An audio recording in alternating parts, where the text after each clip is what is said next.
కార్తీక మాసం సందర్భంగా హైదరాబాద్ గాజుల రామారంలో కోటి దీపోత్సవం జరిగింది. కార్యక్రమాన్ని డిప్యూటీ సీఎం భట్టి విక్రమార్క సతీమణి నందిని, మంత్రి అడ్లూరి లక్ష్మణ్ కుమార్ సతీమణి విజయలక్ష్మి ప్రారంభించారు.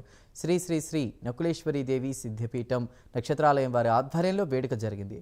కోటి దీపోత్సవ మహాక్రతువుకు ఆ శివకేశవుల అనుగ్రహంతో ప్రైమ్ 9 న్యూస్ మీడియా పార్ట్నర్గా వ్యవహరించింది.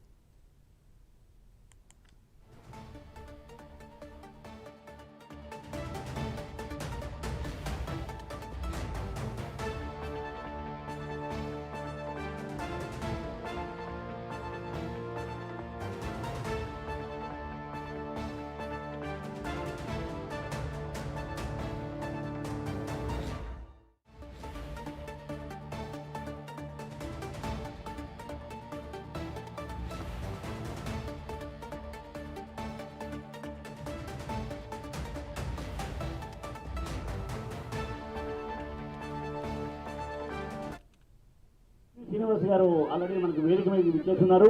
అయితే ఏంటంటే